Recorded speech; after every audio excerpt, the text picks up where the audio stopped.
No, profe, todo bien. Buenos días. Ok.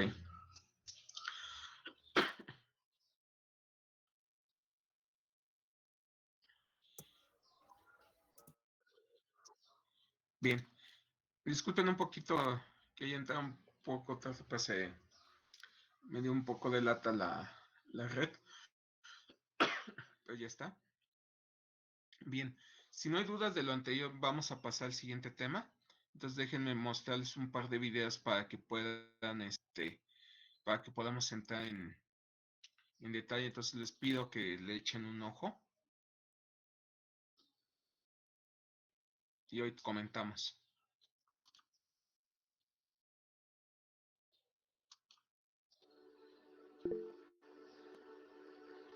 The Internet in the year 2009. We send emails, make calls over the internet, and discuss topics we take an interest in. Even our banking is going virtual. But what we take for granted today was only a vague idea 50 years ago. In order to understand how we got this far, let's go back to 1957, when everything began. Before 1957, computers only worked on one task at a time. This is called batch processing. Of course, this was quite ineffective. With computers getting bigger and bigger, they had to be stored in special cooled ROMs. But then, developers couldn't work directly on the computers anymore. Specialists had to be called in to connect them. Programming at that time meant a lot of manual work, and the indirect connection to the computers led to a lot of bugs, wasting time and fraying the developers' nerves. The year 1957 marked a big change. A remote connection had to be installed so that the developers could work directly on the computers. At the same time, the idea of time sharing came up. This is the first concept in computer technology to share the processing power of one computer with multiple users.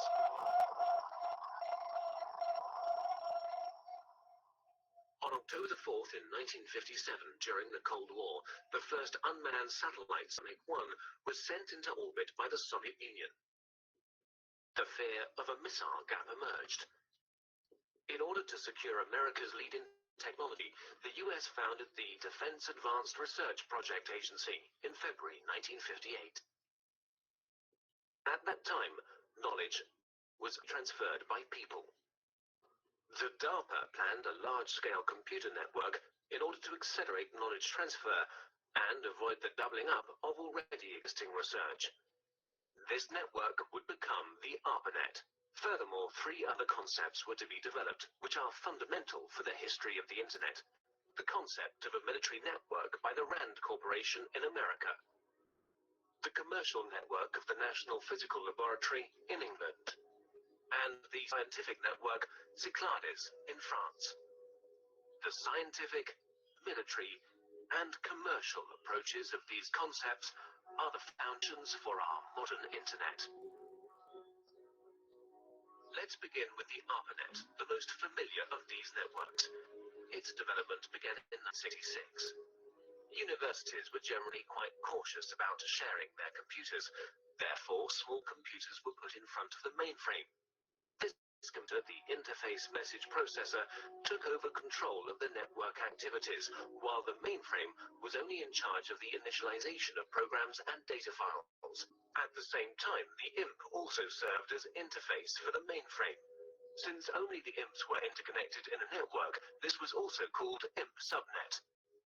For the first connections between the computers, the Network Working Group developed the Network Control Protocol.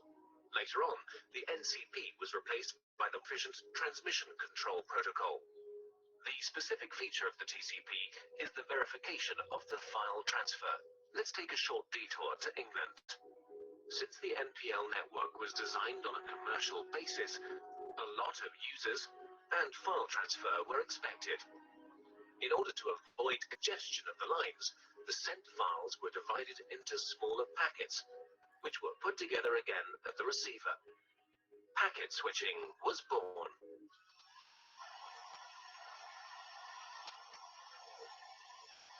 In 1962, American Ferret aircraft discovered middle and long-range missiles in Cuba, which were able to reach the United States.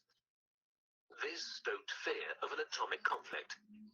At that time, information systems had a centralized network architecture. To avoid a breakdown during an attack, a decentralized network architecture had to be developed, which, in case of loss of a node, would still be operative. Communication still used to work through radio waves. That would have caused problems in case of an atomic attack. The ionosphere would be affected, and the long-wave radio waves wouldn't work anymore. Therefore, they had to use direct waves, which, however, don't have a long range. A better solution was the model of a distributed network. Thus, long distances could be covered with a minimum of interference. Another milestone followed with the development of the French network Cyclades.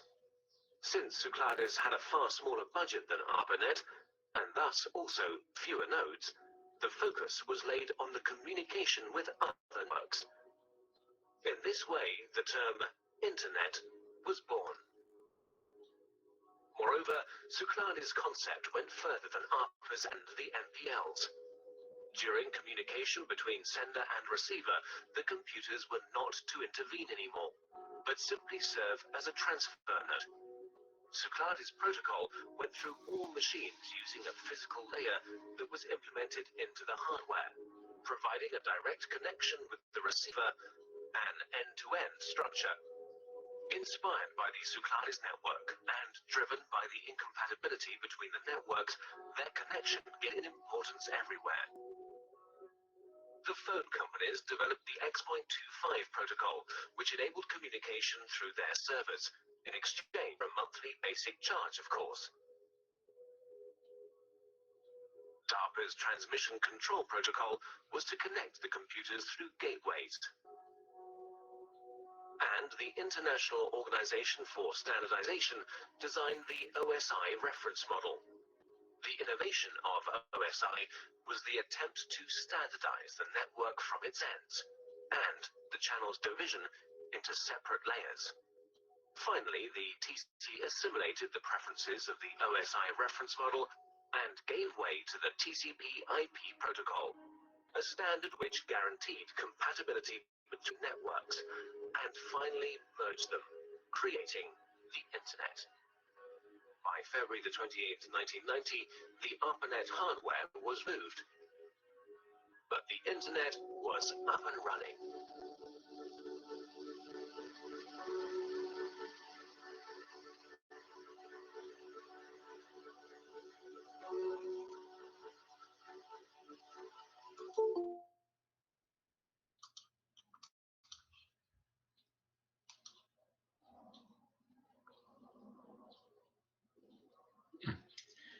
El net está haciendo la suya, sí.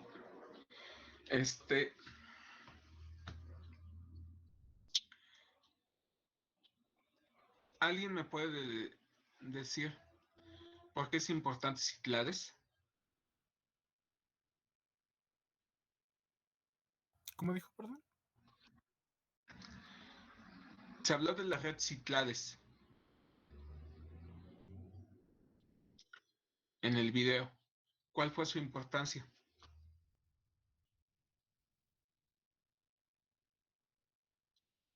Que fue la que creó el término Internet, porque estaba conectada a varias redes. No.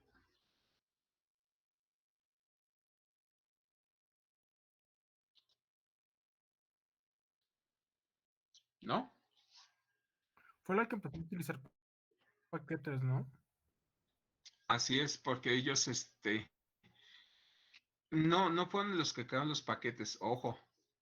Acuérdense que eso lo definió inglés. Los franceses de que fueron lo que hicieron, fueron la interconexión de la red, pero que el paso de los paquetes no era validado. Es decir, en vez de que se enviaran los paquetes y cada equipo los estuviera revisando, simplemente los transmitía. ¿Y eso qué tiene que ver? Déjenme, me explico. Antes era típico que se pasaban el papelito, ¿no? Le mandaban a alguien, ¿no? Digamos, vamos a vernos después de la clase. Y lo enviaban y pasaba por las personas, ¿no? ¿Qué ocurre? Hay veces que lo abrían, lo revisaban, lo leían y luego lo pasaban.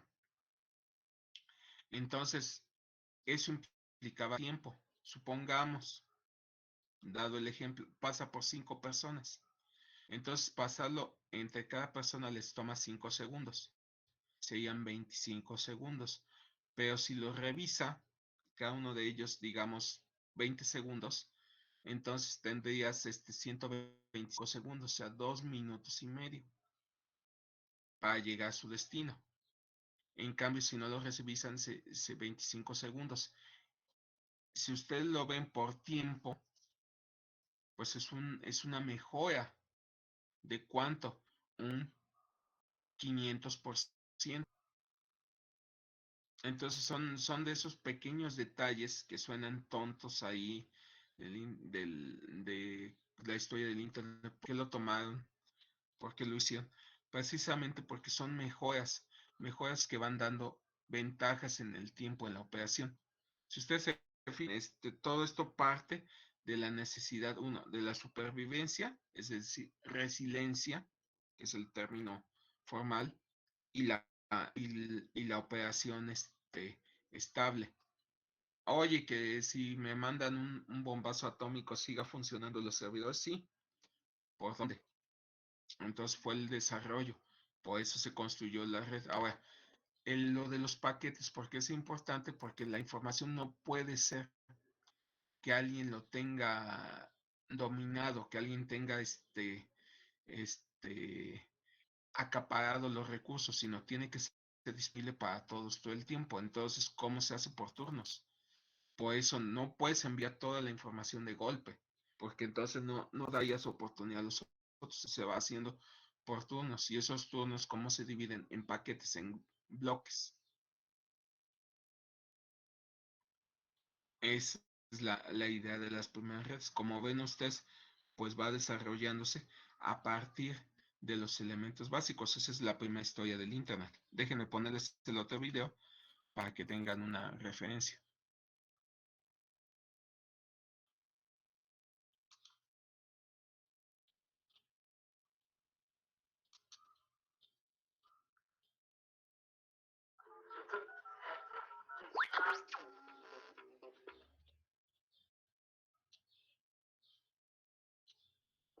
Internet es un conjunto descentralizado de redes de comunicación interconectadas que utilizan la familia de protocolos TCP/IP, garantizando que las redes físicas funcionen como una red lógica de alcance mundial.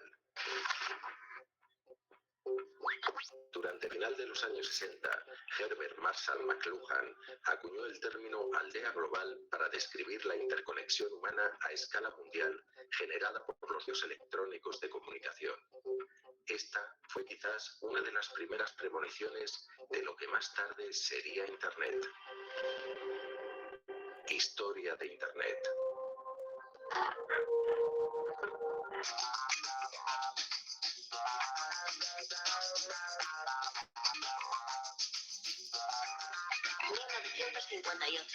Se organiza en Estados Unidos la Agencia Gubernamental de Investigación ARPA, creada en respuesta a los desafíos tecnológicos y militares de Rusia. 1961. Se envía uno de los primeros correos electrónicos del mundo. Sucede en el MIT mediante un computador IBM 7094. 1963. Nace la computación de paquetes, una tecnología básica para el crecimiento de la interconexión entre computadoras, creada por Len Klein. 1969. El Departamento de Defensa de Estados Unidos inicia el sistema ARPANET, la primera red científica y académica del mundo, el embrión de Internet.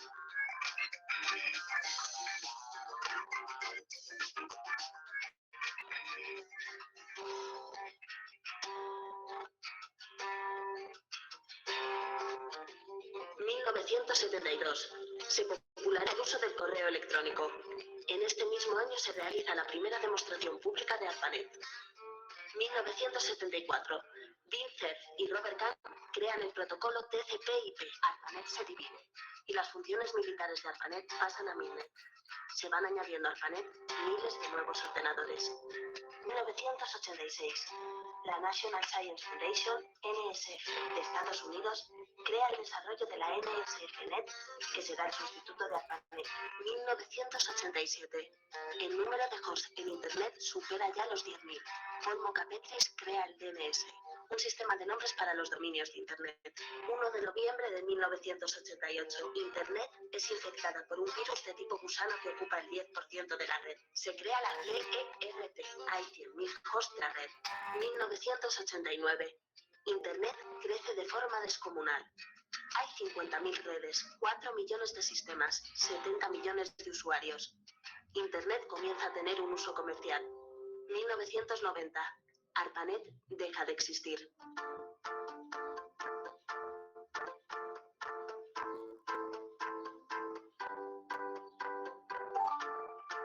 ...1991... Tim Berners-Lee crea la World Wide Web desde la CERN, utilizando el lenguaje de hipertexto. 1993... Mark Andreessen produce la primera versión de Mosaic, un programa que permitía navegar por Internet con mayor facilidad. Más tarde se convertiría en Netscape. Es el comienzo de los navegadores. Se crea Internic, el primer centro administrativo para Internet. 1994. Jeff Bezos crea Amazon, la mayor tienda online del mundo, líder en venta de libros. 1994. Jerry Yang y David Filo crean Yahoo. 1995. Nacen los blogs.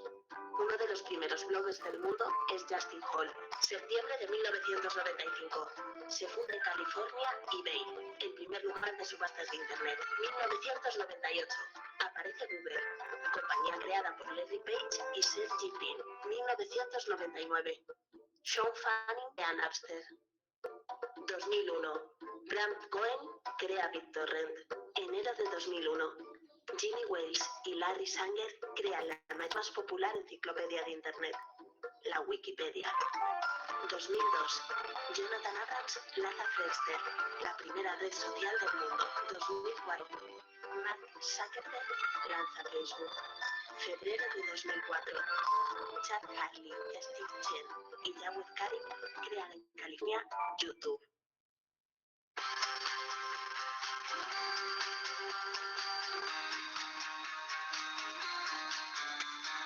Junio de 2004. Google crea una red social llamada Orkut, que acaba siendo dominada por brasileños e indios. 2005. Aparece Mega Upload, compañía de transferencia de archivos con sede en Hong Kong. Internet se convierte en una amenaza para las compañías de televisión y teléfonos. En YouTube se ven más de 100 millones de vídeos al día. Enero de 2006. Internet alcanza los 1.100 millones de usuarios. Noviembre de 2006. Google adquiere YouTube por valor de 1.650 millones de dólares. 2007. Amazon crea el lector de ebook. Julio de 2007. Aparece el iPhone, primer dispositivo telefónico multimedia con conexión a Internet. A partir de aquí, gran parte del tráfico de Internet se comienza a establecer a través de los dispositivos móviles. Julio de 2006. Se lanza Twitter, la primera red de microblogging creada por Jack Dorsey. 2008. Se estima que hay 63.000 millones de páginas web. Jack Shen se convierte en la primera persona en ganar $1 millón en eBay. 2010. Hay 1.966 millones de usuarios de Internet. Enero de 2011. Facebook alcanza los 100 millones de usuarios. Junio de 2011. Primera prueba mundial para el cambio de protocolo IPv6. Hoy en día Internet se ha convertido en una herramienta esencial en nuestras vidas en todos los ámbitos, en los negocios, en las relaciones sociales, en la salud, en el trabajo, en la cultura, en la educación, en la ciencia y también en la política y en la movilización ciudadana como elemento estratégico del fomento de la libertad de expresión y la democracia. En un futuro inmediato, Internet puede funcionar tan rápido que hará que la gente deje de almacenar información en sus ordenadores y opte por alojarla en la red y acceder a ella desde cualquier parte del mundo. Esta es la idea básica de The Grid, que consiste en aprovechar los medios de computadoras distribuidas por el mundo para interconectarlo a un dispositivo global de cálculo y almacenamiento. No sabemos qué será Internet en el futuro. Tal vez una superinteligencia cibernética. Tal vez la herramienta virtual más poderosa del capitalismo. O quizá el mayor aliado de la inteligencia y la libertad. Seguramente de todos y cada uno de nosotros dependa el futuro de Internet.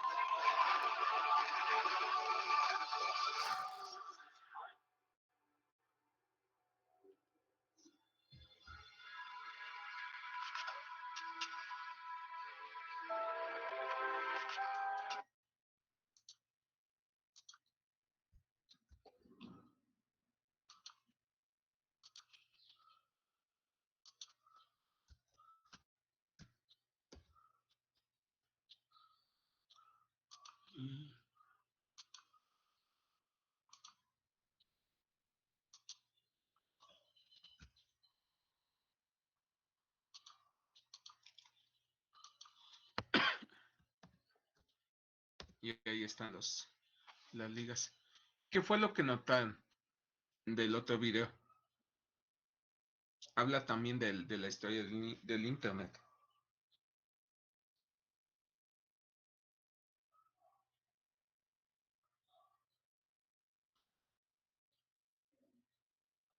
¿Puede repetir la pregunta, por Que favor? se centra más como en lo que provocó, ¿no? Sí, o sea que...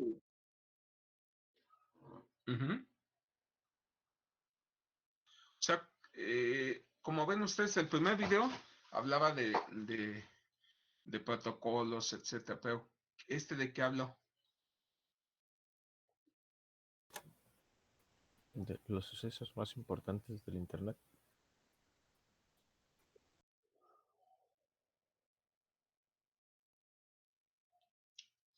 Así es, sí. Pero se dividen en etapas, si se fijan.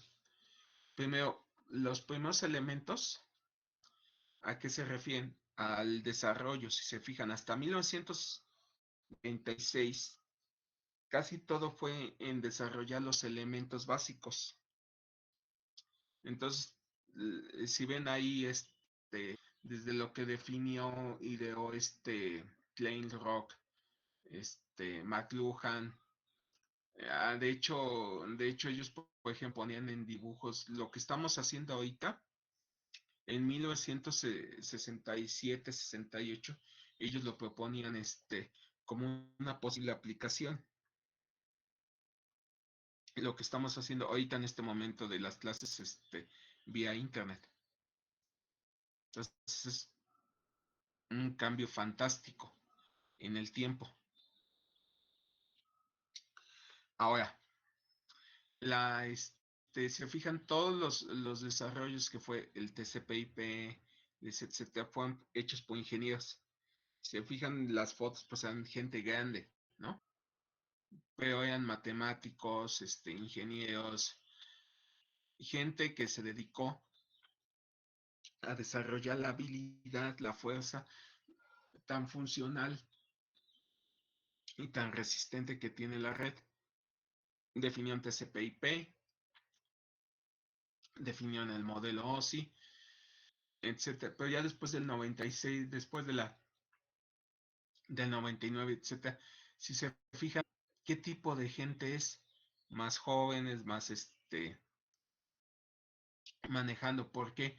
Porque entonces ya empieza la era de las aplicaciones. Ya no es tan concentrado en crear la infraestructura, sino en cómo empezarlo a aplicar. Entonces los grandes desarrollos que se han hecho, que son el uso del internet, del YouTube, de estas tiendas de Apple, etcétera, etcétera, etcétera. Fue el gran desarrollo que tuvo las aplicaciones, la aparición de Facebook, Twitter, recientemente pues los de Snapchat, lo del esto de los videos, lo del TikTok, todo eso ha ido, son aplicaciones las cuales han ido encontrando sus nichos y la popularidad. Entonces, como ven ustedes, por ahí va la estructura, no solo en la primera etapa hay muchas tecnologías que se generan, que se crean, etcétera, pero no quiere decir que sean las más populares es las que saben aprovechar. Por ejemplo, de Steve Jobs, no crean que él creaba los aparatos y decía, bueno, voy a hacerlo, no, sino que tenía un montonal de gente trabajando en esos aparatos y él decía, voy a combinar esto con esto, entonces háganlo. Y a lo que vendía, él tenía el ojo de venta, no el de desarrollo. El de desarrollo lo tienen todo lo que es de la ingeniería. Entonces ahí está también Matt Zuckerberg. Oye, creó de la nada el Facebook. No, ya existían. Si ustedes checan en la historia, ya existían listas de comentarios. Había gente que hacía los comentarios que ahorita ven en YouTube de las listas bueno, salió algo y lo comento, etcétera. Eso ya existían, eran listas de mensajes, ya existían sitios en donde podías poner imágenes, pero todo junto no existía, que eso fue lo que ocurrió. En vez de tener ahí un sistema de mensajes como IRC, como las listas de discusión y sitios de imágenes, todo en uno. De ahí nació el Facebook, el Twitter. ¿De dónde nació? Pues antes se utilizaba mucho el MS.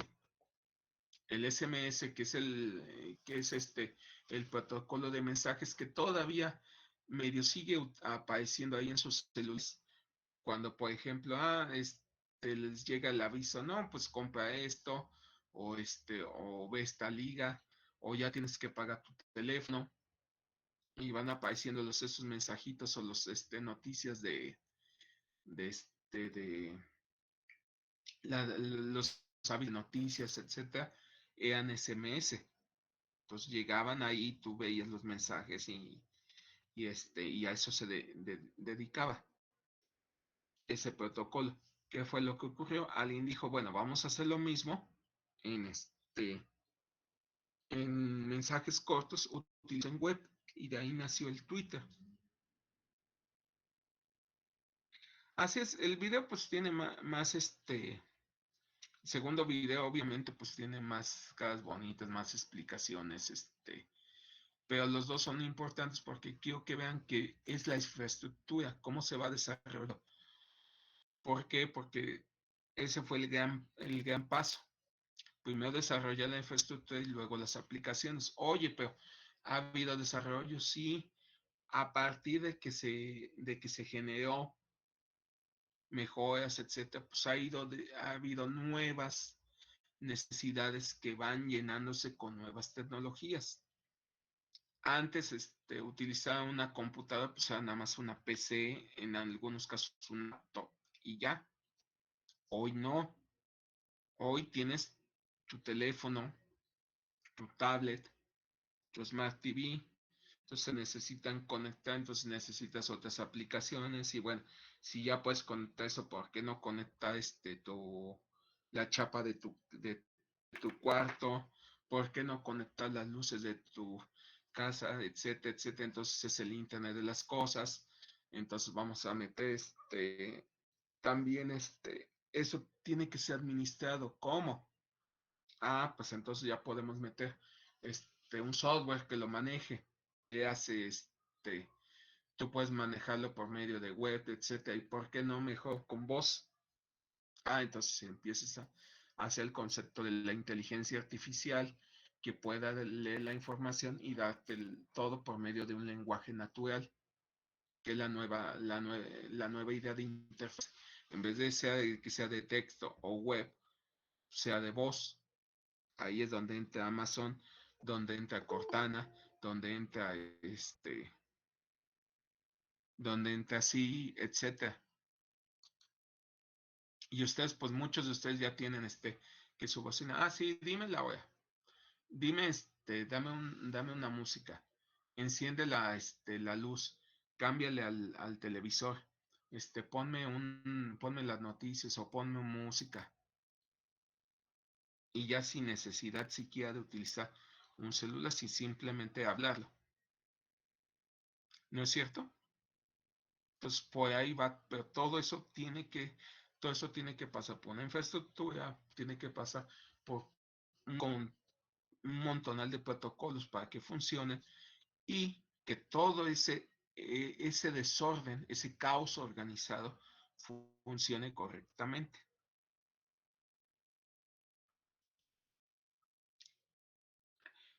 Ahora bien, ¿y ustedes en qué cabe? Pues ustedes ya son los beneficiarios de todo este desarrollo. Ya tienen a su disposición pues toda la información, etcétera. Si ya hicieron la tarea, pues ya se dieron cuenta de que qué necesitas para ser un hacker. Tiempo. Tiempo, bueno, todo, ¿no? Siempre tiempo. Pero también, ¿qué te pide? Conocimientos de qué? De programación. De programación. También te pide conocimientos de qué? De matemáticas. HTML, matemática. Bueno, matemáticas básicas, ¿no? Redes. Bueno, básicas como cuál? Álgebra lineal, o sea, si vas a hacerlo bien, De álgebra sistemas lineal, lógicos. Eso. probabilidad. Si ustedes ven muchos libros de computación, cuando llegan a esos conceptos de matemáticas, casi con letras rojas, aguas, entras bajo tu propia decisión, porque es que son matemáticas pesadas, probabilidad, álgebra lineal, un poquito de procesos estocásticos, teoría de gráficas, casi nada. Entonces, ¿qué más les pide? Saber inglés también. Saber inglés. Y te dicen, no necesariamente que sea tu idioma nativo, sino que lo sepas. ¿Por qué? Porque está la documentación, porque está cómo programarlo, y es más fácil programar en algo que no está pegado a tu lógica, a tu lenguaje natural, como sería el que nace sabiendo inglés, que el otro. Entonces te puedes adaptar fácilmente.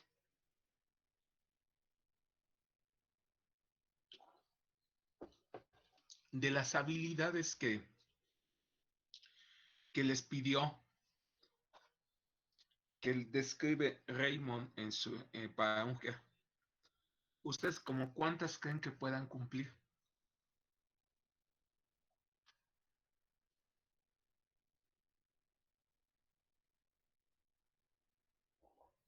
Depende.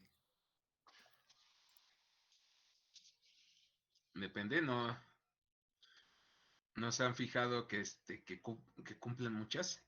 Claro, obvio, ¿no? Tienen que pasar cálculo, tienen que pasar álgebra, tienen que pasar de sus materias.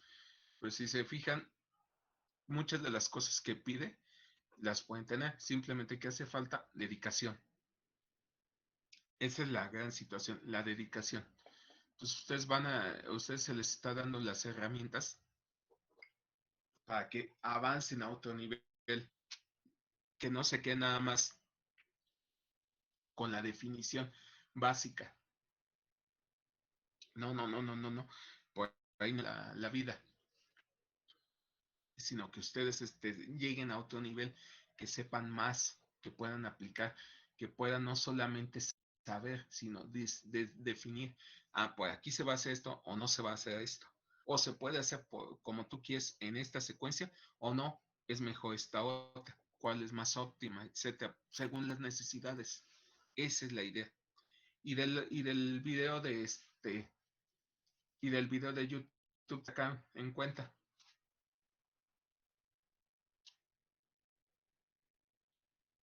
¿Cómo? Perdón, es que no se escuchó bien la pregunta.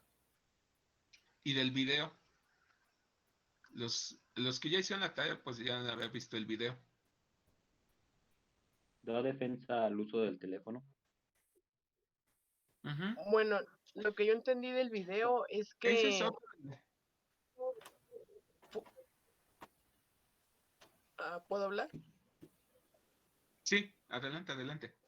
Bueno, lo que yo entendí del video, pues es que muchas personas tienen esa idea de que pues realmente no hacemos nada con el teléfono, pero la verdad es que no, ya que pues ahora es como tener el mundo en tus manos, ya que puedes acceder a cualquier información que tú gustes gracias pues al internet.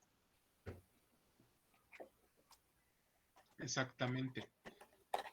Esa es una de las, esa es una de las cosas que también van a tener que enfrentar. Sí, lo medí.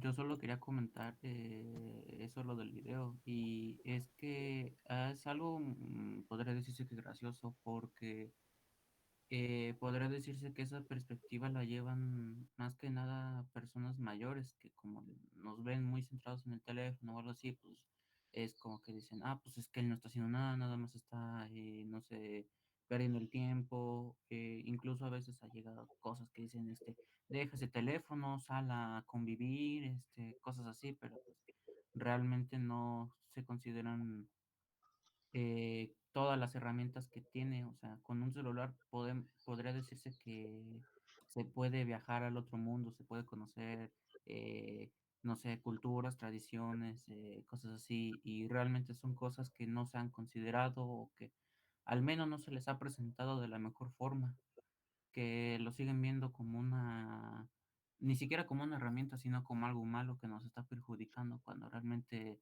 es algo que está haciendo bien. Sí, ahora, ¿por qué se los puse? Porque ustedes son una carrera tecnológica. Y entonces muchos dicen, no, es que es la gente, etcétera. Ya ven que ahora están diciendo que las clases en línea no sirven porque la gente no se junta, que quién sabe qué, etcétera. Tengo yo mis dudas, pero bueno, se las voy a comprar para lo que son los niveles más básicos, ¿no? Primaria, secundaria, etcétera. Pero a este nivel, perdón, pero muchos de los cursos buenos no necesitan ser presenciales. Necesitan que ustedes se concentren y además tienen la herramienta. Es eso, ¿no? Lo que no ha entendido la gente, que ustedes tienen una herramienta que a veces están comunicándose o platican a alguien que comparte sus intereses. Antes, cuando todo esto no existía, pues tenías que adaptarte con tus amigos, etcétera, y muchas veces significaba que no compartían tus gustos. Entonces tenías que aceptar pues, los gustos, tenías que comportarte de acuerdo a las ideas que tenía la gente, etcétera. ¿Qué es lo que pasó con el Internet? Ahora tú puedes encontrar a alguien que le guste algo X, haz de cuenta, le gustan las caricaturas. Alguien en tu zona, pues van a decir, ay, no, este es un ñoño, que quién sabe qué, etcétera. Pero en internet vas a encontrar a alguien que también le guste y que le apasione, etcétera. Y entonces te adaptas. Eso es lo que ha hecho los grupos de de comunidades de gente que comparte aficiones, gustos similares, etcétera. Por eso la gente se pega. Es lo que te dicen, oye, ¿y por qué no me haces caso? ¿Por qué no sueltas el teléfono? Entonces no es interesante lo que uno dice, no es importante lo que uno dice y asumen que porque simplemente lo dicen lo debes de tomar en cuenta. Entonces hay también los horarios. Hay gente que por ejemplo, en la noche es muy típico que están conectados al celular, sí, pero no tienen problemas para dormir, etcétera. Antes tenías problemas para dormir, pues tenías que leer un libro, tomar té o algo. Ahora te pones a platicar y ya está hablando y comunicándote. Sí, de la Cruz. Bueno, yo solo quería comentar una cosa. En el video, pues lo que se defiende es el celular, pero igual pienso que hay que ver también su contraparte. O sea, no todo siempre es bueno en todo, porque sí, el celular puede ser una gran herramienta para encontrar personas de otros lugares, para hacer trabajos que se nos dificultan, para buscar mucha información y toda la cosa. pero también ha traído otros problemas como lo son en su mayoría las redes sociales, que es que está bien difícil porque no sé si se pueden utilizar de alguna manera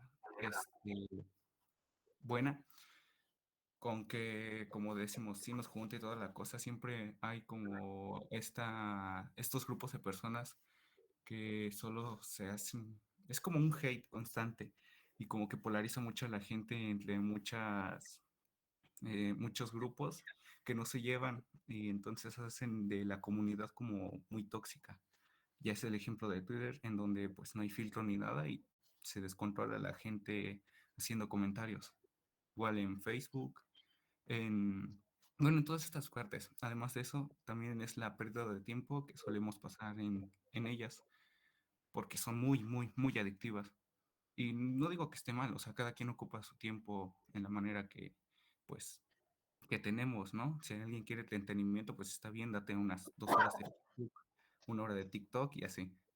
Pero siento que pues también no hay que valorar mucho lo que se dice, ¿no? O sea, sí está bien, pero también hasta qué punto está bien. Uno, pues una de las habilidades blandas, y si se fijan en la lista, es la etiqueta de la red, la net etiquette. ¿A qué se refiere eso? A la etiqueta de cómo comportarse, cómo te debes de comportar en línea. Entonces, mucha gente pues no lo hace, no se ha generalizado. Entonces, por ejemplo, el hecho de que tú mandes un texto en mayúsculas es gritar. Entonces, hay gente que se enoja, ¿no? Hay gente que se preocupa más cómo escribes que lo que escribes. ¿Cuántas veces se ha mandado mensaje? Ay, te equivocaste, debiste haber dicho esto, o se escribe de este modo. Y se les olvida el mensaje. Es también la forma de la gente. También la gente, pues, no nos comportamos así muy bien. Si se acuerdan de la Maya, etcétera, todos los pleitos que había, toda la tendencia que se daba, pues era eso, problemas, pleitos, golpes. Entonces, es algo, eso, la educación no se puede, no la puedes, obligar, se tiene que inculcar. Y si no se inculca desde el principio, pues va a ser muy difícil. Si alguien si alguien es muy mal hablado desde el principio, va a ser muy difícil que más adelante se comporte. Entonces, eso es todo lo que va afectando. Pero obviamente, pues hay un recelo, ¿no? Ay, es que está del internet, etcétera, etcétera. No, que ustedes también lo vean como lo que es una herramienta para que controle. Ahora, cómo controlar las cosas es también parte de uno y parte de cómo se va a hacer. Hay abusos, sí. Por ejemplo, el de la gente que fuma, hay gente que fuma kilos y kilos y kilos, etcétera. Oye, pues te vas a enfermar, no me interesa. ¿Cuánta gente toma refrescos o come dulces, etcétera? Y es eso, oye, te va a pegar. No me importa. Entonces también es el equilibrio entre el derecho a meter la pata y el tener cuidado. Entonces ustedes como gente, pues también tienen que aprender el equilibrio, es decir, mantener el equilibrio con el internet y el equilibrio con el mundo de afuera. Pero les digo, como ustedes se espera que sean gente que esté especializada, gente que sepa, pues van a tener que estar más tiempo unido y solucionar lo que la gente común y corriente tiene afuera, relacionarlo con lo que hay en la red. Y la importancia, que era lo que decían, no, es que están en los museos y nomás se la pasan chateando. Ya no es necesariamente así, porque ya hay aplicaciones que te ayudan a ver lo de los museos, a ver la información, a ver, etcétera. Era lo que decían, y tiene razón en el transporte público. ¿Qué pasa? Si no puedes sacar el celular, pues andas así, que durmiéndote, viendo al cielo, haciéndote el tonto. ¿Por qué? Porque no puedes comunicarte. Cuando puedes y estás, pues, estás concentrado, estás ocupado. Nunca le ha pasado que de repente un viaje con celular o sin celular es muy diferente. Cuando ustedes van sin el celular, no, se eterniza y cuentan los segundos y ya pasé por aquí, ya voy por allá, etcétera. Y hay veces que cuando están con el celular, ya ni se dan cuenta cuando ven, ya estoy en mi destino. Entonces todo eso afecta, todo tiene razón de ser. Entonces, les digo, es una herramienta, tienen que defender que es una herramienta. Obviamente el equilibrio, pues, es algo que viene de cada gente, no lo puedes imponer. Porque si tú intentas imponer el que te comportes de un modo u otro, pues vas a caer en la lógica de Orwell, de lo que decía de 1984, de la lógica de del pensamiento único. Y el pensamiento único siempre ha estado relacionado con regímenes totalitarios. Y la historia nos ha enseñado que los regímenes totalitarios no funcionan. A la larga, su misma estructura, el mantener la uniformidad, hace que se destroce.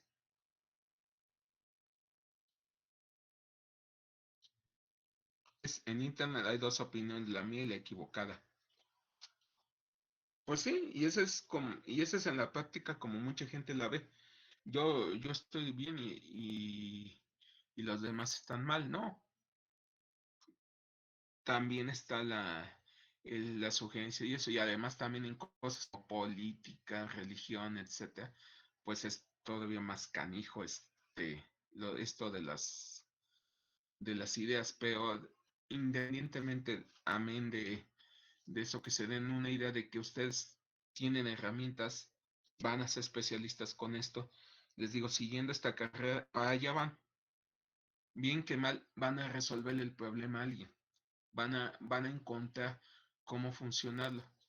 Léase que yo necesito un análisis de regresión de cómo va operando algo, como una proyección de cómo va el gasto de un médico, de un abogado, etcétera, que eso es de matemáticas. O bien, tengo cómo voy a hacer mi red, cómo voy a hacer que funcione esto. Se me cayó la red, no funciona mi internet, mi celular no está trabajando bien, etcétera. Todo eso, no se crean, es lo que aplica.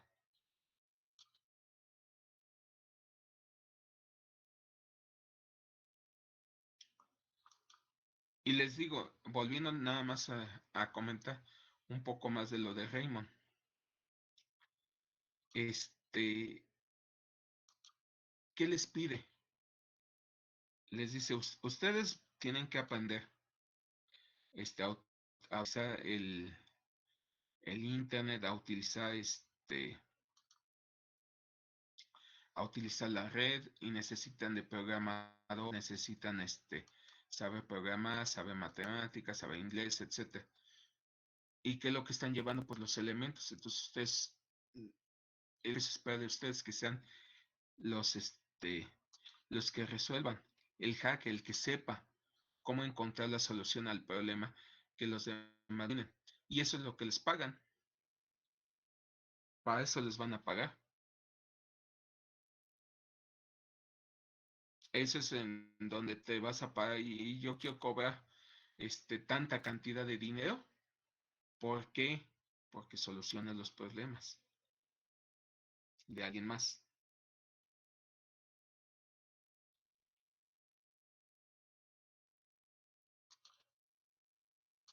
En fin. Estamos hablando entonces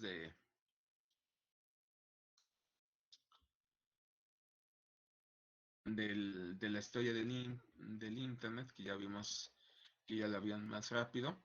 Y entonces de algo de 4 nodos en 1969 a miles de millones de nodos actualmente. Ahora, déjenme. Ahora bien, ¿cómo se logra todo esto? Por medio de los estándares de red. ¿A qué ser de los estándares de red? Son aquellas normas que se establecen para hacer una comunicación, ya sea física, cableados de frecuencias, etcétera, o cómo se deben de organizar con los protocolos. Entonces, los estándares de red se dividen en dos tipos. Entonces, tenemos los primeros, los propietarios. Los propietarios son que alguien los desarrolla, una empresa, una organización, los desarrolla y los patenta. Entonces, queda patentado. Un ejemplo, un ejemplo de patente, la curvatura de las pantallas de Apple. Fue un desarrollo que se patentó y luego hubo demandas con los de Samsung por ello. Y por ejemplo, Samsung patentó cómo se utilizaba la pantalla y algunos aspectos del uso del dedo para mover cosas en la página. Entonces ahí se estuvieron demandando, etcétera, y eso pues es así, alguien desarrolla algún producto en este caso un estándar, y lo quiere poner. Ahora bien, ¿qué es lo que pasa? Para evitar eso se van desarrollando estándares abiertos, es decir, organizaciones, y luego ahorita vamos a ver cuáles, van definiendo estándares abiertos, es decir, tú lo único que necesitas es cumplir con todo lo que pide el estándar o la norma para poder trabajar. A eso es a lo que se refiere. Y obviamente pues se va generando estándares hasta de facto. Es decir, alguien trabaja con un esquema y puede empezarse, se vuelve un estándar de operación. Un ejemplo, el PDF. El PDF originalmente Adobe lo generó para sus documentos, pero empezó a ser muy popular. Entonces Adobe, ¿qué dijo? Lo definió como un estándar abierto que cualquiera podía hacer documentos PDF sin tener que pagar, y actualmente es un estándar muy utilizado, muy popular. Entonces ya no necesitas tener una aplicación de Adobe para hacer tu PDF. Entonces hay muchísimas aplicaciones gratuitas que ya lo hacen.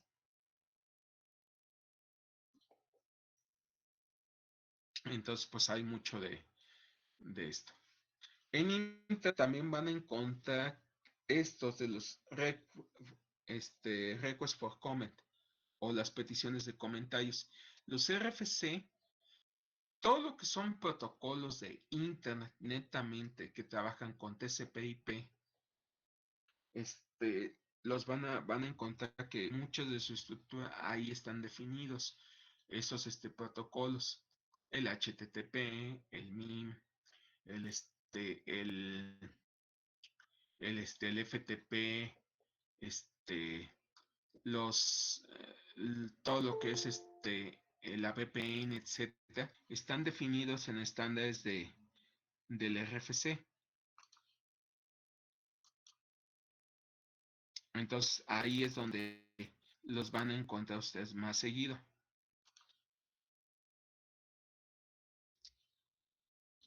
Entonces pues eran los documentos de hay muchísimos, y abarca desde el desarrollo de 1960 y 70 del ARPANET, desde el 69 hasta actualmente, muchos de los protocolos que se están desarrollando. Y hay organizaciones internacionales que se dedican sin fines de lucro, bueno, en ese sentido, a establecer estándares. Entonces, de los que más son de la ISO, que son la serie de estándares en este caso para redes del modelo OSI,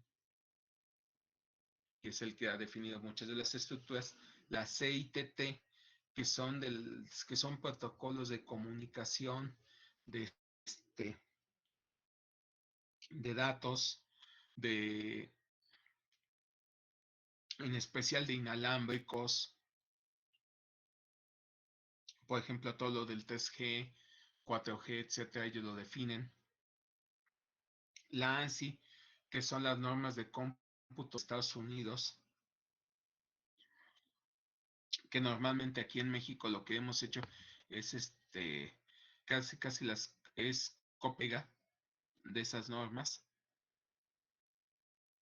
La IEEE, que se encarga con su estándar 802 de definirte todo lo que es la comunicación de internet, cableado, fibra óptica, radiofrecuencias, eléctrico, etcétera. Todo pasa por estos familia de estándares. La EIA-TIA, que te define con estándares, por ejemplo, para cableado estructurado, para sites, para comunicaciones de cable con inalámbrico, etcétera. Todas estas organizaciones pues definen muchísimo los estándares que se van utilizando y se caracterizan por ser no lucrativos y de uso libre, el estándar. Ojo, obviamente ellos de dónde sacan para poder seguir trabajando de vender la norma. Entonces yo quiero utilizar la norma, pues no la puedo bajar fácilmente, sino que tengo que comprarla para poder el documento para entonces trabajarlo. De ahí sacan su dinero. También hay asociaciones de grupos industriales. Hay también grupos que proponen un protocolo, un formato en el cual, un estándar, el cual va a ser utilizado de manera libre. Entonces, ¿por qué? Porque ellos producen los chips, o producen la circuitería necesaria para que funcione ese protocolo y ese estándar y puedan ser utilizados masivamente. También certifican, es decir, reciben, por ejemplo, dispositivos que utilizan esos estándares, los validan, ven que funciona y te dan un certificado. Obviamente ese proceso te lo cobran. Ahí es donde entra el concepto de las certificaciones. Entonces ahí es donde trabajan. Entonces normalmente estas asociaciones pues trabajan con las libres, con ISO, con ANSI, con IEEE para definir sus estándares. Y pues, definen el estándar y la IEEE, por ejemplo, lo revisa y lo publica. Entonces pues ahí en el caso, ejemplos de eso, está la Wi-Fi. Oye, IEEE hace Wi-Fi, no. La alianza de Wi-Fi define los estándares. Entonces ellos, asesorados por la IEEE, definen el estándar, etcétera, y lo libera la IEEE, el estándar Wi-Fi. Y entonces tú ya puedes trabajar con el protocolo Wi-Fi. Entonces yo puedo tener una parte así. Por eso van a ver que muchos de sus dispositivos son Wi-Fi compatible. ¿Por qué? Porque son compatibles. Entonces, esa compatibilidad la pueden tener todos y pueden estar certificados, no. Por eso van a ver que muchos de los productos chinos, etcétera, dicen compatibles. ¿Por qué? Porque no están revisados, no están validados. Entonces, ¿qué es lo que te dice la alianza Wi-Fi? Pues no, vamos a, ¿puedes utilizarlo? Sí. ¿Dónde te convendría utilizarlo?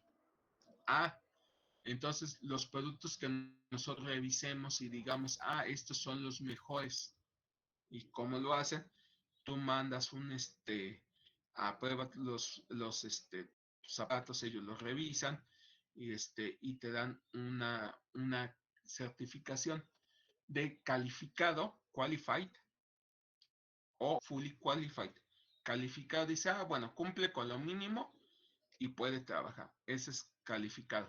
Y fully qualified quiere decir completamente calificado, cumple con todos mis requerimientos y es completamente compatible con mi estándar. Entonces, ¿qué te recomiendan? Pues compra dispositivos que estén completamente calificados para que tengas asegurada la operación. Así es como han funcionado. Y así lo hace la alianza de Wi-Fi, la de infrarrojos, la de Home PNA, que son las de cable local, cable utilizando cableado eléctrico medio de red y así. Eso es como operan las organizaciones.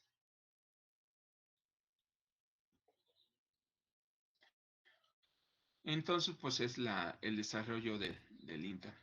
Actualmente les mencionaba que también el Internet genera estándares, o sea, esto de los RFCs, etcétera, pero ¿quién lo trabaja? En todo lo que se refiere a Internet, este es el encargado, esta es la entidad pública.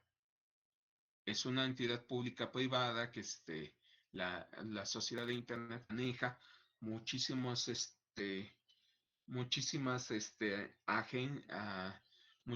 otras organizaciones para poder trabajar con el Internet, que es lo que nosotros, que es lo que se desarrolló después de que muere ARPANET, que era una aplicación militar que manejaba el gobierno de los Estados Unidos, se hace por medio privado y ese es el desarrollo, el Internet, la ISOC. Y para específico de ahorita de los estándares, obviamente hay un dedicado a todo esto de los estándares, que es el cuadro de trabajo de Internet o el Internet Architecture Board, el cual se divide en dos grupos, el grupo, la fuerza de tarea o el grupo de investigación y el grupo de ingeniería. El grupo de ingeniería se dedica a garantizar que esté trabajando el Internet en este momento y el grupo de ingeniería es para resolver los problemas y o la ampliación. Todo lo que define los NICs, todo lo que define IANA, etcétera, es el trabajo conjunto tanto del grupo de ingeniería que mantiene la operación como el grupo de Internet.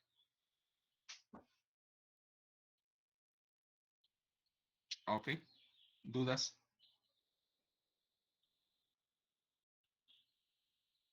¿Por qué no, profe? Hasta ahorita no, Es profe. simple, ¿no?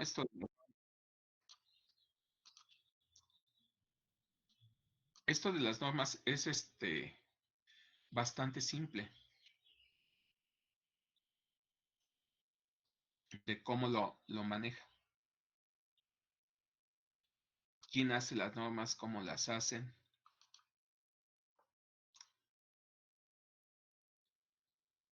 Y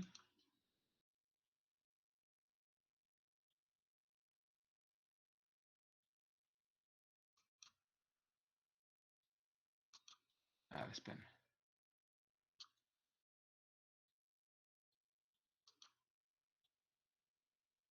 No es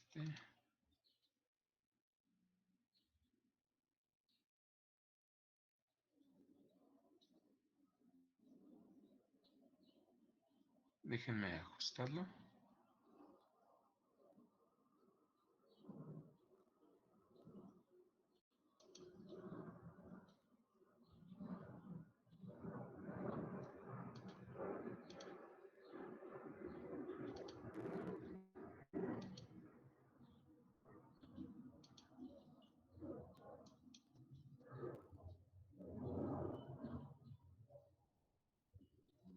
Ok, este no es.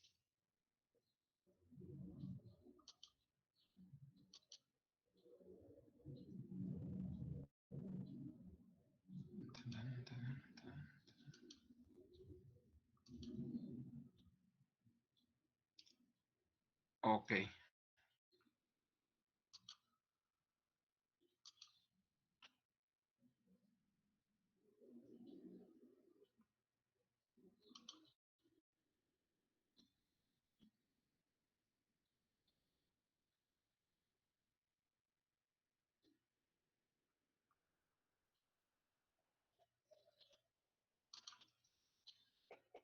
Bueno. ¿Qué sigue? Tenemos los modelos de red. Modelos de red, sí.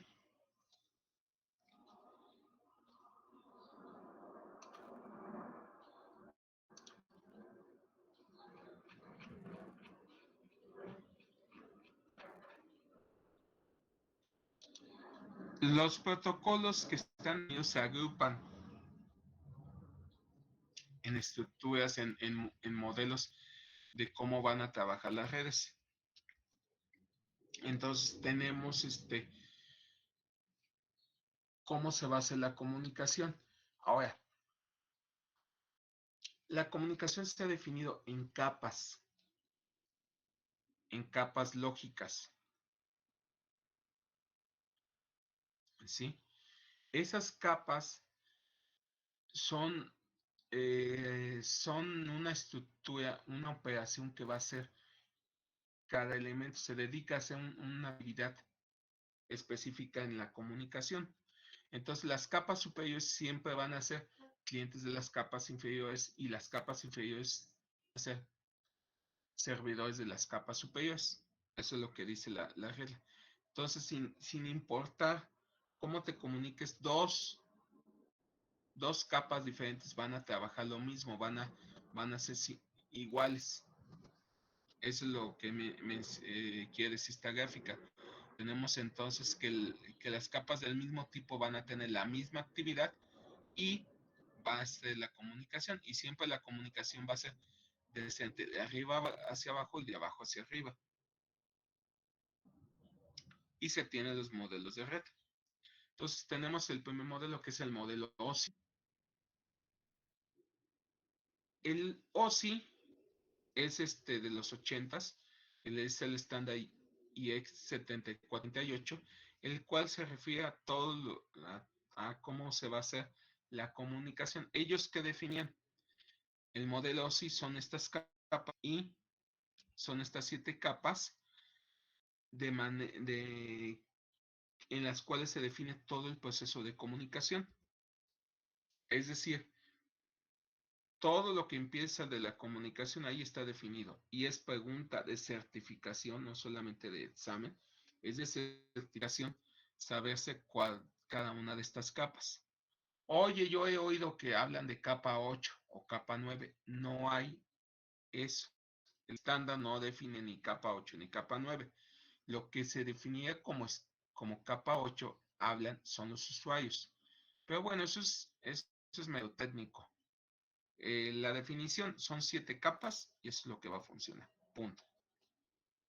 Y esas son las 7 capas. De abajo hacia arriba, físico, enlace de datos, red, transporte, sesión, presentación y aplicación. Y esas capas se dividen en 2 bloques. Las capas del medio, que son las primeras 3, y las capas del anfitrión. Bueno, está traducido directamente del español, son las capas del host. ¿A qué se refiere uno y a qué se refiere? Las primeras 3 capas se refiere a cómo va a llegar tu información de un equipo a otro. Puede ser un equipo local o un equipo en internet. Entonces, eso es lo que de eso se encarga esas 3 capas. Cómo llegar. Y las otras 4 capas es esa información que ya llegó, cómo la vas a estructurar.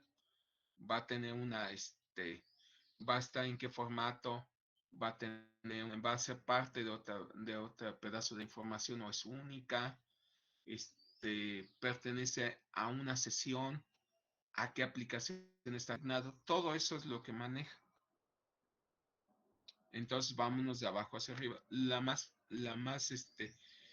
base, la capa 1 física, que dice define especificaciones eléctricas y físicas de dispositivos. Es decir, ellos en esta capa te definen según el modelo OSI, qué cable se va a utilizar, si se va a utilizar un cable, si se va a utilizar una frecuencia, si se va a utilizar qué voltajes, cuáles son cuál va a ser la impedancia, si va a tener los bits, en qué secuencia se van a obtener, qué estándares se van a manejar, bla, bla, bla, bla, bla, bla. Eso es lo que define físicamente. Y entonces nada más es eso. ¿Y qué manda bits? Es lo único que define bits. Luego sigue la capa 2. La capa 2 es una capa lógica.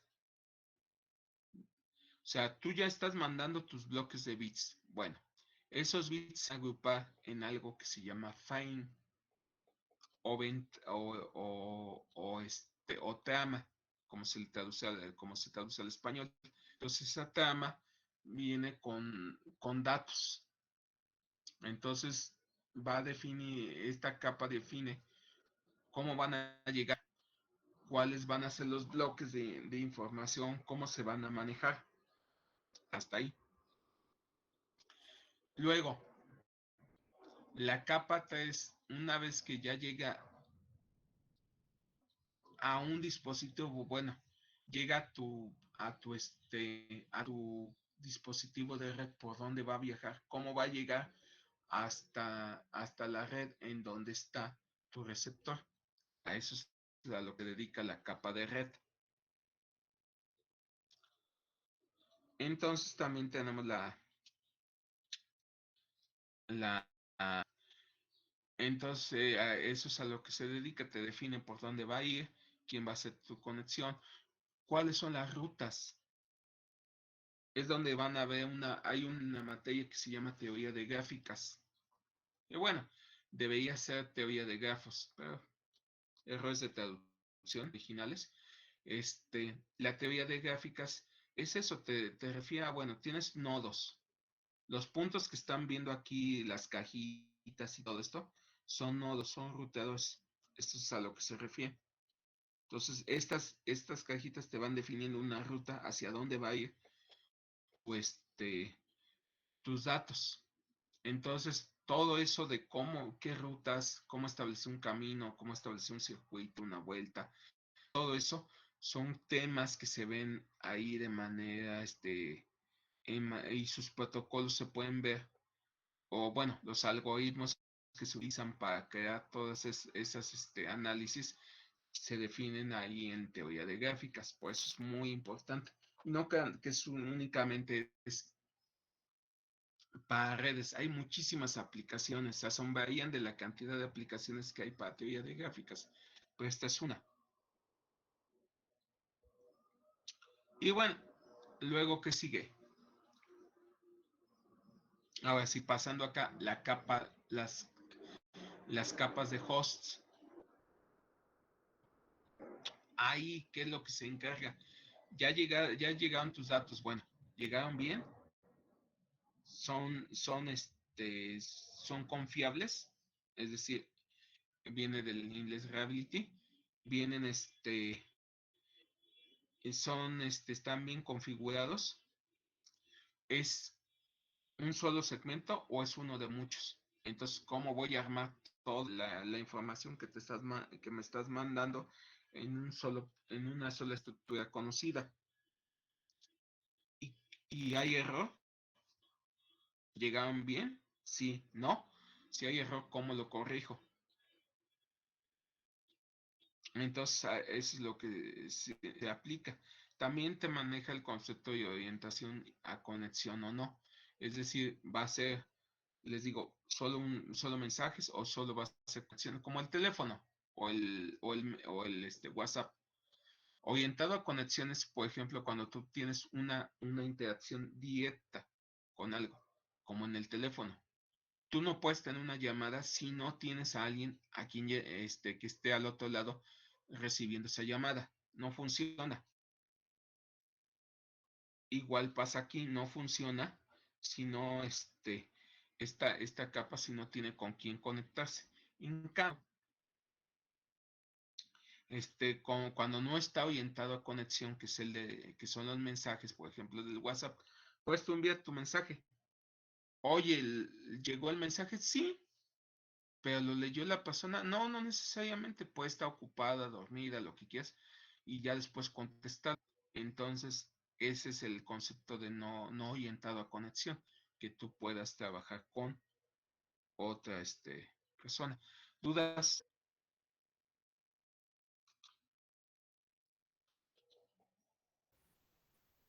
No, ¿Cuál profe. dijo que era el otro? O sea, hay orientado a conexión y qué otro. No orientado a conexión. Ah, bueno, hay y no O hay. en inglés es connection oriented, se escribe. Y no orientado a conexión es connectionless. Como se escribe, no orientado a conexión.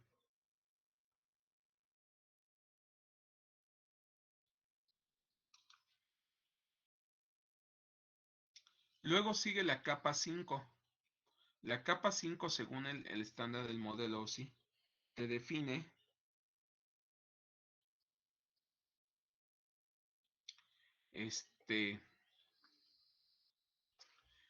define qué conexiones van a haber entre computadores. Entonces, ellos definen, va a ser la comunicación full duplex, half duplex o simplex. Entonces, también te define los procedimientos de reinicio de control. Es decir, cuando ustedes entran a una página, a una secuencia, digamos, un ejemplo de esto.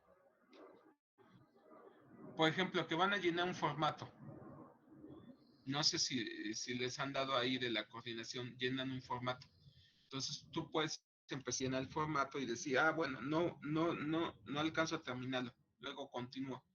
Te regresas y entras al formato y ya te muestra la información que ya has llenado y te dice, te falta por llenar esto. Entonces no comienzas de cero. Entonces esa es la idea del concepto de la sesión, que tú vas a hacer alguna actividad y puedes detenerte, hacer lo que llaman un punto de recuperación y de ahí continuar. Entonces hay protocolos que te lo permiten, que te permiten eso. Hay protocolos que no, que siempre que vuelves a iniciar desde el principio. Entonces, ¿dónde aplica cada uno dependiendo de las necesidades? No es lo mismo tener les digo, por ejemplo, llenas el formato, que es mejor que no puedas llenarlo y vuelvas a tener que llenarlo desde cero, o que simplemente continúes con lo que te hace falta. Eso es lo que marca. Esa es la idea de la capa de sesión. Luego, la capa de presentación, que es la capa 6, que se dedica, en esta capa se define cómo van a estar los datos,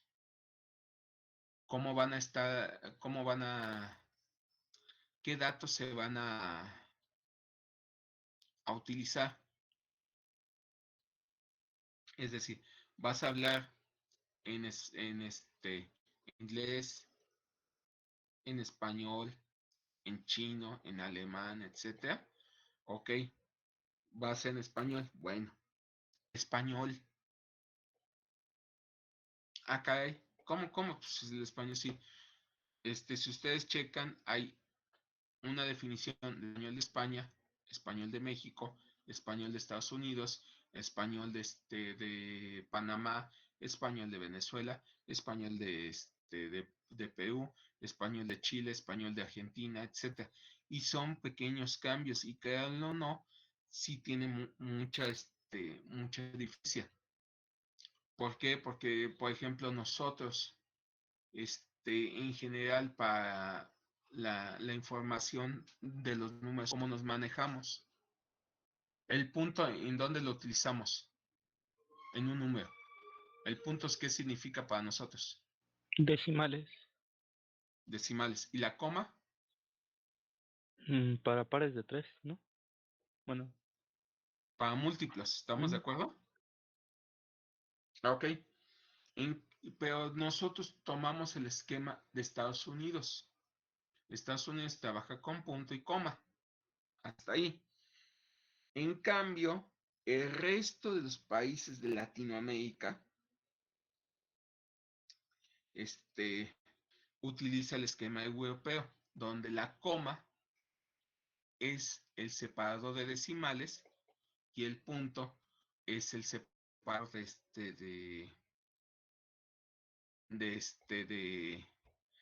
no son decimales, sino son de miles. ¿Y eso qué?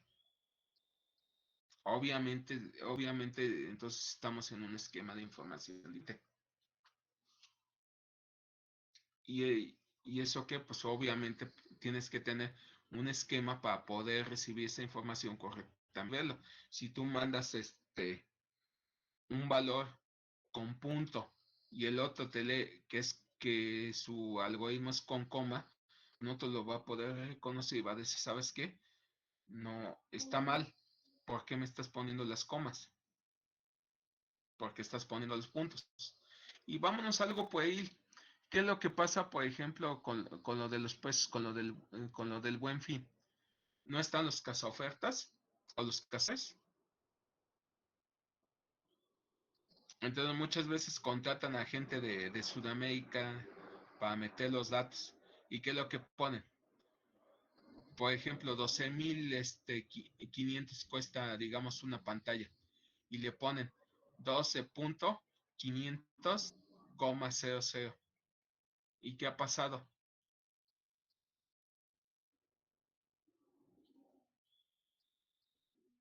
Pues que se Mucha gente se malinterpreta, ¿no? aprovecha del error y pues las compra a 12 pesos. Bueno, 12.50. Exacto. Oye, pero la definición. Entonces, y cuando vas viendo, pues, detalle, etcétera, pues sí, pues, oye, centroamericano, pues está acostumbrado a anotar los miles como punto y y los decimales como coma. Entonces, a la hora de que sale el precio, pues, oye, está mal. ¿Por qué? Porque es 12.50 y se paga. Y obviamente, pues, le descuentas al trabajador que lo hizo. Y pues ahí está, y es un caso de vida real, no me crean, vean en las noticias.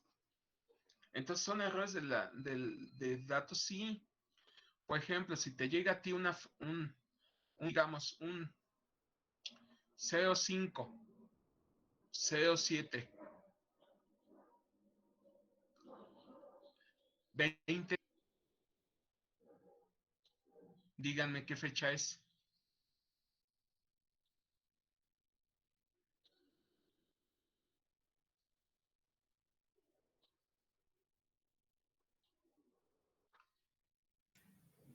Profe, ¿puede repetir la pregunta, por favor? Sí, mira, se los voy a... 5.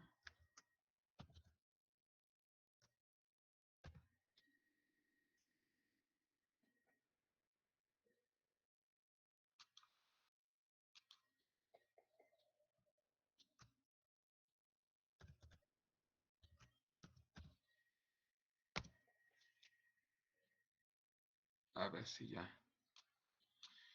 Ya les puse ahí. Díganme qué fecha es. 5 de julio, ¿no? ¿Seguros? Sí, ¿no? Día, mes, año. Si le hablan a un mexicano, si le hablan a un gringo. Sí, es 7 de mayo, ¿no? 7 de mayo del 2020. Si es un alemán, No, sí, quién sabe. Igual 7 de 20 de, mayo del 2020. 20 de julio del 2005. Año, mes, día.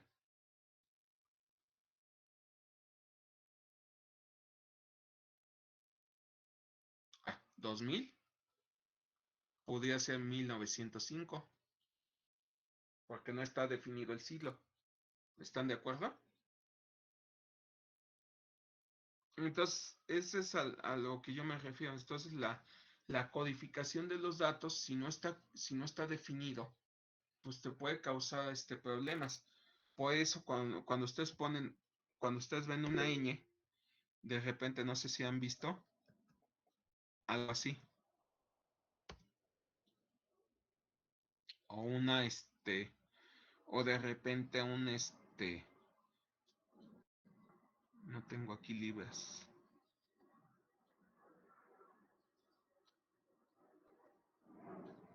Hay veces que sale así. No, aquí no tengo ahorita el de libres. Hay veces que sale así. Cuando hablas de una I, ¿no? O de una acentuada.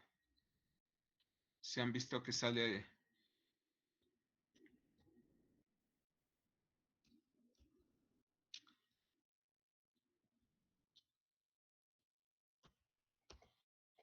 así. ¿No es cierto? Y los dos son en español.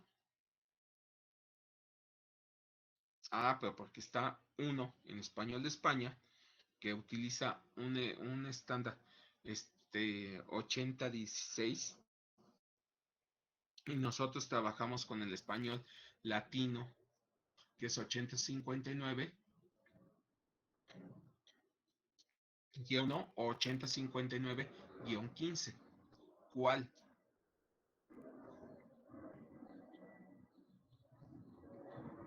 Entonces ahí es donde está el problema. No crean que es gratuito, si son detalles que tiene la sintaxis. Entonces eso es importante, sí. Ahora van a decir, bueno, ¿y eso qué? Déjenme darles un ejemplo. Hace poco, hace unos años, se hizo lo de la validación de las pasaportes. No sé si saben que, por ejemplo, si tú vas a hacer un vuelo a Estados Unidos, entonces tienes que enviar la información de los pasaportes. Entonces, ¿y eso qué? Entonces tienes que poner el nombre, los datos, la imagen, etc. Y tiene que enviarse con una hora o dos antes de que llegue, una hora creo que antes de que salga el vuelo, para que en Estados Unidos puedan ver la lista y te digan, sí, sí te dejo que pasen estos viajeros, o no llegan, no deben de llegar, no apruebo esta persona y no la dejes pasar, o no llega el vuelo. Así es como se maneja. Entonces empezaron aquí en México, metieron un programa, y se gastaron unos 200 millones de pesos para poderlos poner a tono. ¿Qué pasó? Hubo un cambio en el estándar de la operación en Europa de los pasaportes. Entonces tuvieron que hacer adecuaciones, no estaba operando el programa. Entonces, ¿qué ocurrió? El programa no podía leer los datos correctamente, los formateaba mal y no llegaban de manera correcta. Entonces, oye, y si no te llegan automáticamente, pues tienes que hacerlo manual, llenar una hoja con todo, un Excel con los datos y mandarlo por fax. Oye, pero por fax, sí. Y entonces ellos lo revisan manualmente o envían revisan manualmente el dato y te dan la aprobación o no. Y entonces esa aprobación tarda 2 horas. Y entonces los vuelos típicos entonces se alargaban no una hora, sino o 15 minutos con el sistema electrónico, sino hasta 2 horas. Y tardaron 2 meses en repararlo. Gastaron unos 20 millones de pesos. Pero obviamente los retrasos que tienes con muchos vuelos, etcétera, mucha gente llega y no se queda, sino que toma otro vuelo. Entonces llegas con retraso de 2 horas y entonces tienes que salir corriendo como desesperado para ver si alcanzas el vuelo y para poder hacer la interconexión. Entonces, eso causó daños y afectaciones por más de 200 millones de pesos adicionales. Y todo porque no estaba bien programado la comunicación con los datos. Y estos detalles de las fechas y eso no estaban bien implementados.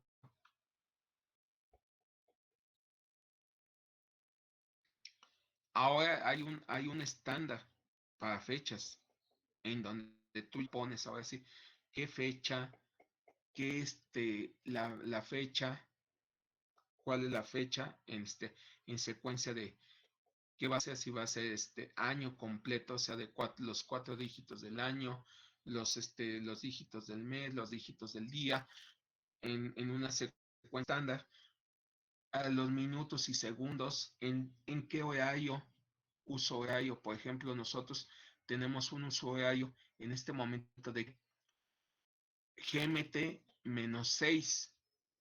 Entonces, del horario de Greenwich, que es el que es de Inglaterra, de Europa, quítale 6 horas en este momento. Cuando sea horario de verano, quítale 5 para ponerlo, y entonces tienes que imponerlo, hora, minuto, segundo, milésima de segundo, centésima de segundo. Y viene en un formato, y está definido, y es un formato ISO. Entonces no crean que nada más llega y pone copia y pegar. Sino todo esto tiene implicaciones. También se maneja aquí la lógica de la criptografía y la compresión de datos.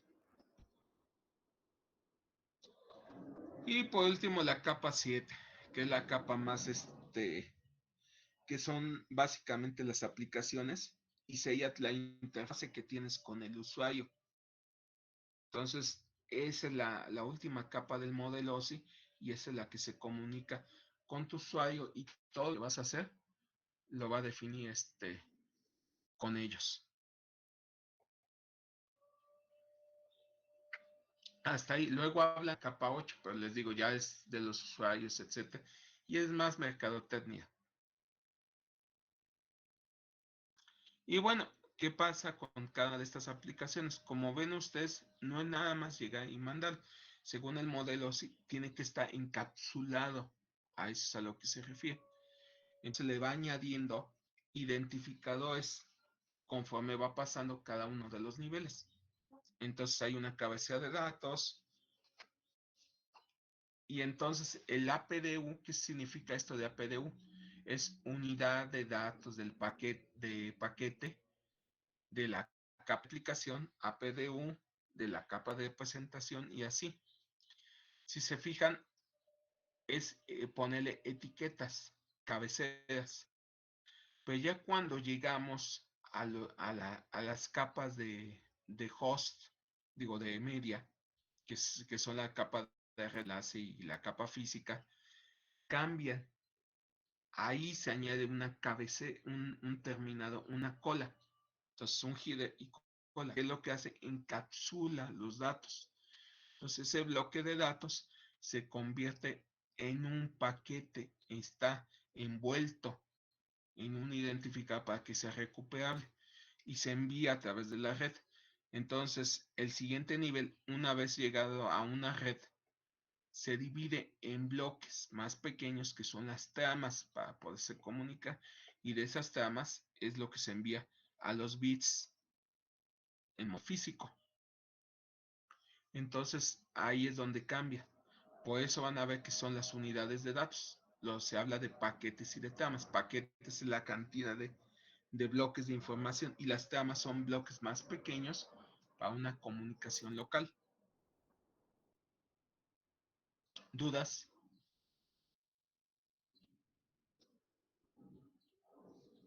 Creo que no. Ok.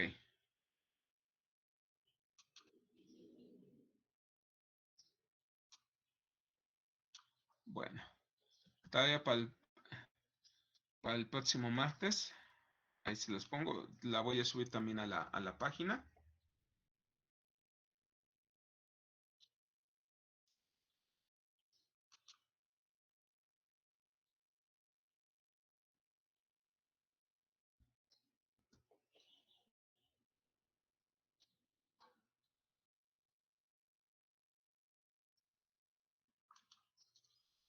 Es la misma, nada más que la pegué 2 veces para que ahí la tengan. Entonces vean estos videos para que lo entiendan y hacen el resumen para el próximo martes. ¿Dudas? No, profe. Bueno. Por el momento no. No, profe, todo bien. Sí, creo que no. Ok. Si no hay dudas, ande. Lo que pasa es que ayer le mandé, bueno, ayer muy en la noche, ya era muy noche, pero le mandé la tarea y la primera actividad de IBM a su correo.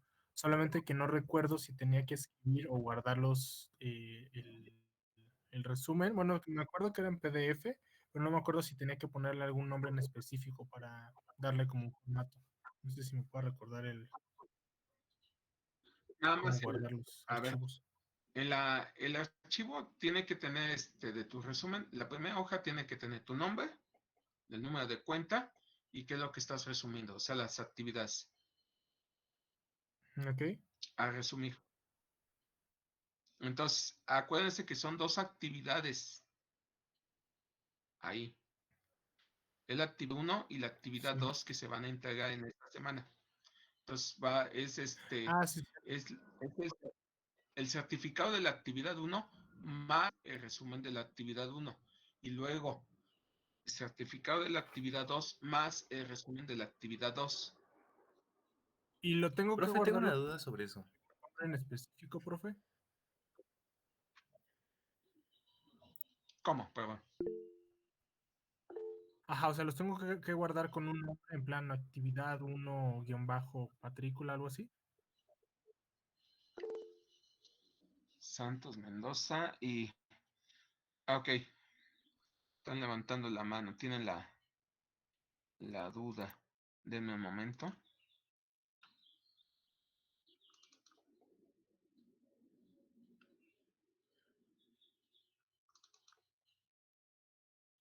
Déjenme tomar del ejemplo.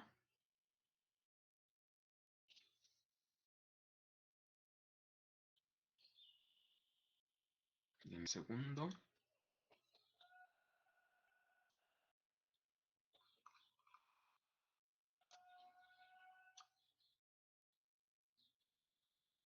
A ver.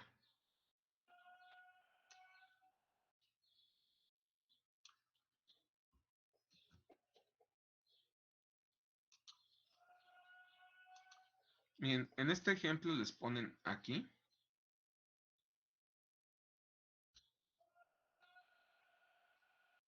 Ay, espérenme.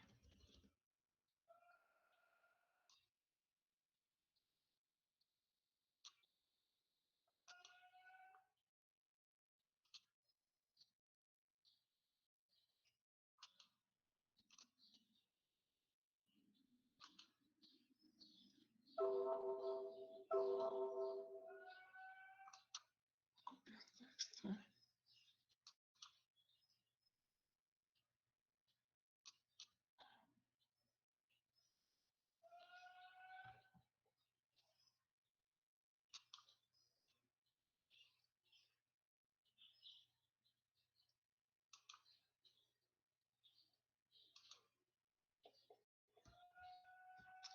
A ver, miren. Aquí en el ejemplo son los 2 documentos. Es decir, el alumno tal, ahí lo que entregaría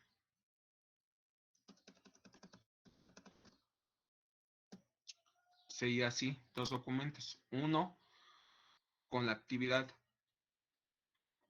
1, el resumen 1, la actividad y la constancia del resumen. Pero como son 2, el segundo se veía así.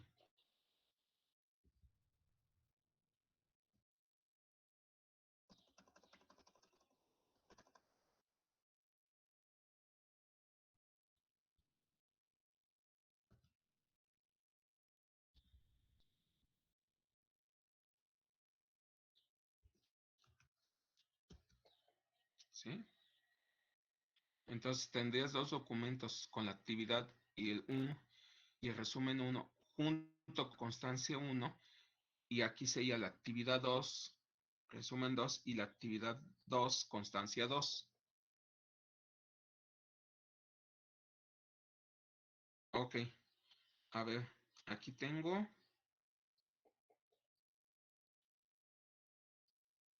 Ahora sí, Bernal Martínez. Sí, profe, yo tenía la duda. ¿Cuál es la duda? Si no podíamos mandarle los archivos como en uno solo, pero pues no, creo que ya dijo que son dos, ¿verdad? No. O sea, por ejemplo, en Son un dos. Word escribir el resumen y abajo pegar la imagen de la constancia. No. De hecho, la constancia tiene que estar en PDF. Son los Ah, bueno, dos, sí, porque así, son los bueno, dos al final documentos. convertir todo a PDF, pero sí está bien, entonces le mando los dos archivos. Sí, la coordinación está pidiendo por separado la constancia y el PDF. Ese es mandatorio. Es lo que pone. Van Stenberg. Bueno, profe, yo tengo la duda de que si las tareas y lo de IBM se envían al correo de redes, o sea, todo es a ese mismo correo. Así es. Ah, ok, gracias. No, al revés.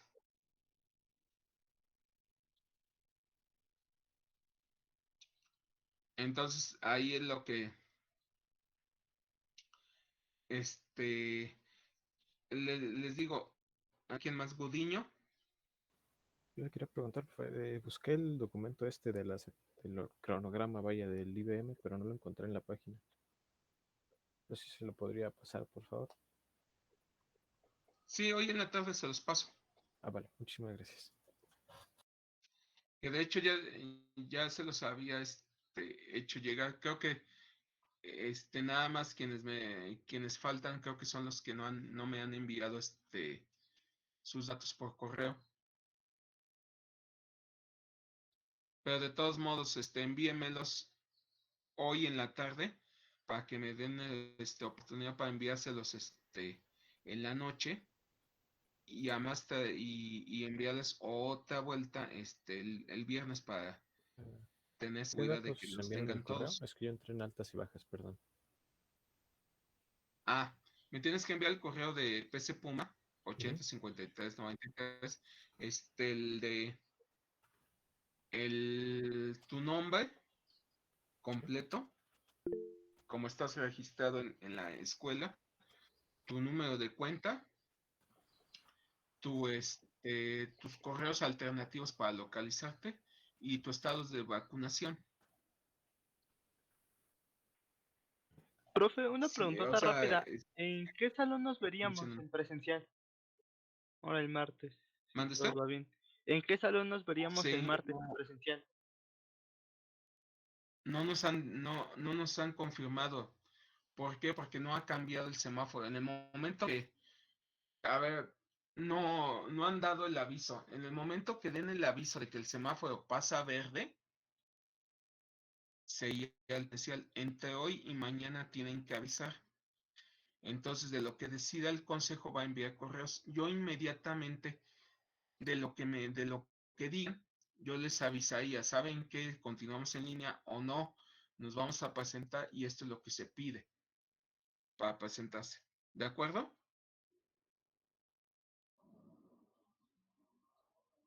Sí, todavía no ha llegado ningún aviso formal al respecto. La coordinación no ha, el programa no me ha hecho llegar ningún aviso al respecto. Déjenme validarlo. No sé a que ya haya llegado.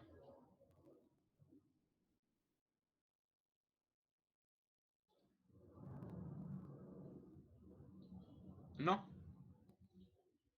No tengo ningún aviso de la coordinación.